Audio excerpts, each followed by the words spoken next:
يا بنت يلي تطوي الثوب الارداب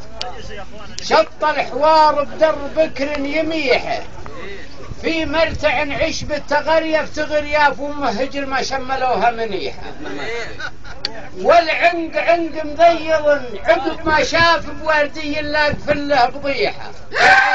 والعين عين موحش الراس مشراف يملى عيونه بالفلوج الفسيحه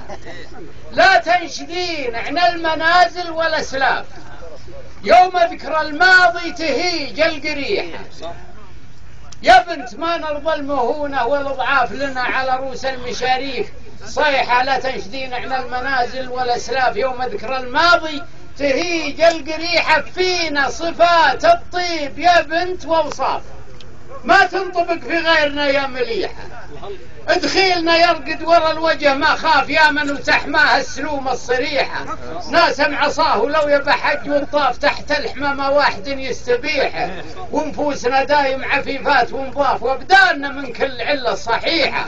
صاحين صافين المشاريب واشراف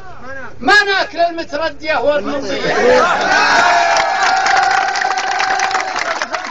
صاحين صافين المشاريب واشراف ما ناكل المتردية والنطيحة وانثارت الهيجة لنا وسط واطراف وجه الحريب نقنعه بالفضيحة وكرام وانثارت الهيجة لنا وسط واطراف وجه الحريب نقنعه بالفضيحة وصلبين في وقت الشدايد وعراف من المشورة واختيار النصيحة وكرام لو يلحق بنا نقص وخلاف نبل الصحن واللحف بالذبيحة يوم السنين الماضية حيل وعجاب ينقر لنا من هبة الريح ريحة والعيشة اللي تدبل الكبد تنعاف النفس عما تكره مستريحة دنيا تموج ولا رسمنا لها اهداف يما تحتها منفعول قبيحة تجهز الغازي وتسرع بالانكاف ولا تنكفل بالفلس ويقبيحة